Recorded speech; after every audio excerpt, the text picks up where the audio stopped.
فکر میکنید زبان فارسی همیشه اینقدر زیبا و قدرتمند بوده؟ اشتباه میکنید. قرنها پیش فارسی در آستانه نابودی بود تا اینکه یک مرد از سیستان برخاست و تصمیم گرفت تاریخ رو تغییر بده. بدون اون و رشادتش شاید فردوسی هیچ وقت شاهنامه رو نمی نوشت. سلام به همه دوستداران تاریخ و فرهنگ ایران زمین. امروز می‌خوایم از دو چهره بزرگ صحبت کنیم که زبان فارسی عظمتش رو مدیون این دو نفره. یکی با قلمش و دیگری با شمشیرش. اما آیا تا حالا فکر کردین اگه یکی از این دو نفر نبود، سرنوشت زبان فارسی چی میشد؟ با ما همراه باشین تا این ماجرا رو بررسی کنیم. همه ما درباره ابوالقاسم فردوسی زیاد شنیدیم. شاعر قرن چهارم که با سرودن شاهنامه خدمتی بر ایران و فرهنگش کرده که تا ابد جاودانه شده. اما کمتر کسی از مردی خبر داره که سالها قبل از فردوسی با شمشیرش راه رو برای زنده موندن زبان فارسی باز کرد. این مرد نه تنها دشمنان ایران بلکه تهدید کنندگان زبان فارسی رو هم از میان برداشت. حالا بیاین ببینیم این قهرمان کی بوده و چطور تاریخ ایران رو برای همیشه تغییر داده. پس از سقوط امپراتوری ساسانی در سال 29 خورشیدی و 651 میلادی توسط اعراب، ایران به مدت 200 سال تحت سلطه اعراب بود و مردم ایران در زیر فشار زور و خشم اونها در حال فراموشی رسومات و زبان باستانی خودشون بودند. این روند تا زمان حکومت خلفای عباسی هم ادامه داشت تا اینکه بعد از مرگ هارون الرشید خلیفه عباسی بین دو پسرش یعنی مأمون و امین برای جانشینی جنگی در میگیره. مأمون به کمک سردار ایرانی سپاهش طاهر ابن حسین بر برادرش امین پیروز میشه و اون رو میکشه و پس از 3-4 سال پایتخت خودش رو از مرو به بغداد انتقال میده تا بتونه بر سرزمین‌های غربی عباسیان هم تسلط داشته باشه و برای قدردانی از طاهر ابن حسین اون رو حاکم خراسان میکنه.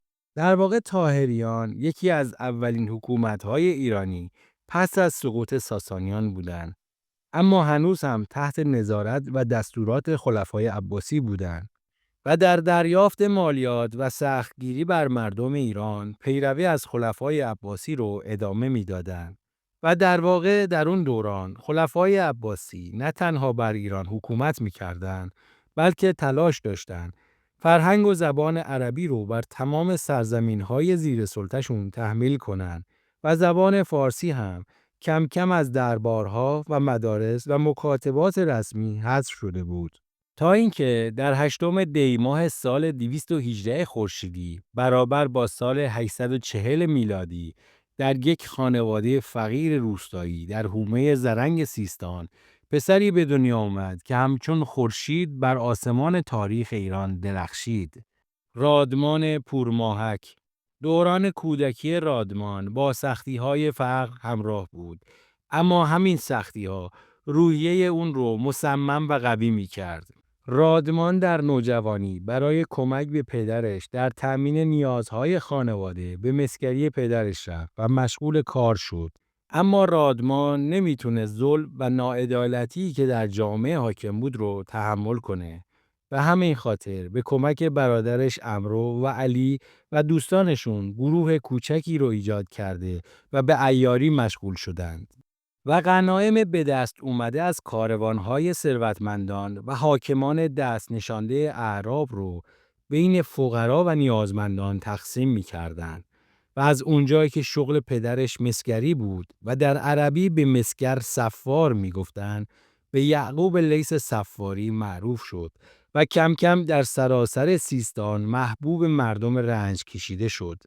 در پی این محبوبیت، رادمان که خودش رو از نوادگان شاهان ساسانی معرفی می‌کرد، در 21 سالگی اولین قیام خودش رو در سال 239 خورشیدی در سیستان آغاز کرد. او در ابتدا به مبارزه با اشراف محلی و کارگزاران عباسی پرداخت. هدف اون ساده و روشن بود: بازگرداندن هویت ایرانی به مردم. به گفته تاریخ‌نگاران، رادمان ارتش خود رو نه از سربازان حرفه‌ای بلکه از مردم عادی تشکیل داد و با وجود کشاورزان، آهنگران و حتی چوپانان، ارتش او به نمادی از مقاومت مردمی تبدیل شد و تونست در سال 243 خورشیدی پیروزی بر خوارج که در سیستان مخفی شده بودند رو در میان مردم جشن بگیره. و سرانجام در سال 245 خورشیدی بر تمامی سیستان مسلط شد. رادمان به شدت به زبان و فرهنگ ایرانی اهمیت میداد. به همین خاطر وقتی شاعران به نزدش رفتند و به رسم آن روزگار در ستایش اون سروده‌های عربی خوندند، با عصبانیت از خواندن اونها جلوگیری کرد و گفت چیزی که من اندر نیابم چرا باید گفت؟ و از آن پس دستور داد در دربارش تمام پیام‌ها و نامه‌نگاری‌های رسمی به زبان فارسی انجام بشه و شاعران و ادیبان بسیاری به دربار او دعوت شدند و همین سیاست نقطه عطفی در تاریخ زبان فارسی بود. یکی از مشهورترین اشعاری که در دربار رادمان خوانده شد این بیت است: ای امیری که امیران جهان خاص و عام، بنده و چاکر و سگبند و غلامند تو را. خب دوستان، حالا که تا اینجا این ویدیو رو تماشا کردین، لطفاً اون رو لایک کنین تا اسم شاعر این بیتو بگم.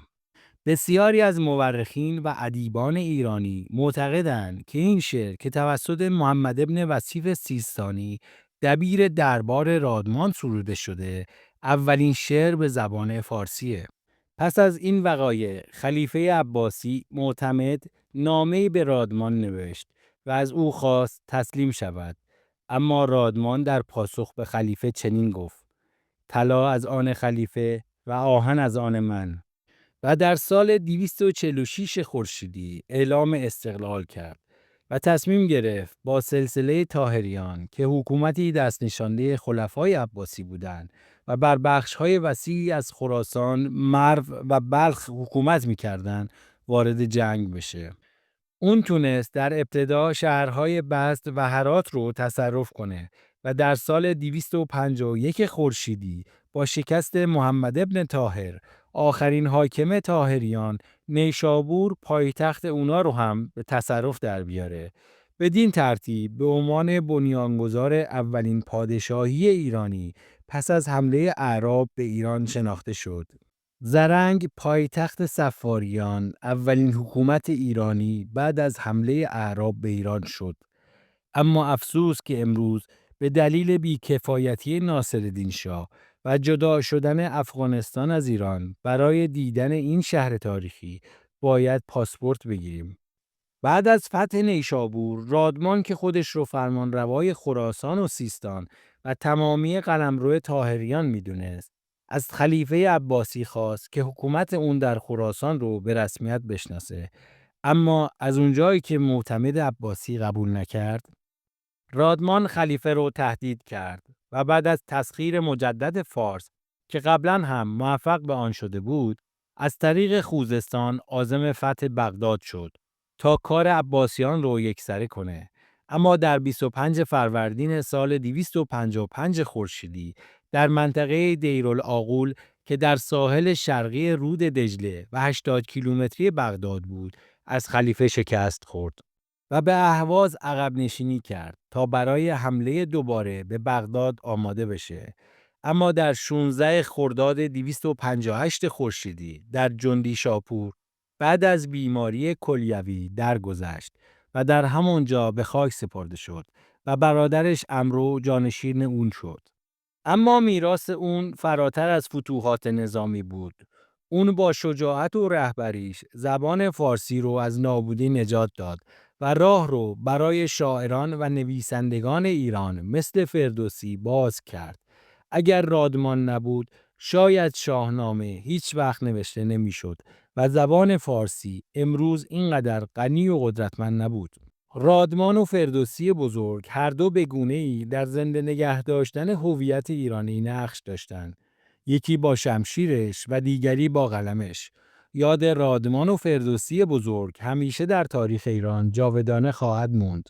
شاید اگر تمدن‌های دیگه مثل مصر هم شخصیت‌های این چنین داشتن، امروز زبان و خط باستانی خودشون رو حفظ کرده بودن. اما ایران خوششانس بود که قهرمانی مثل رادمان داشت. خب دوستان عزیز، اگه این داستان تاریخی برای شما جالب بود، حتما نظراتتون رو با ما به اشتراک بذارید. چون یه ضرب المثل هست که میگه لذتی که در کامنت خوندن هست در کتاب خوندن نیست. و یادتون نره با سابسکرایب کانال همراه ما در این سفر تاریخی و مقدس باشین.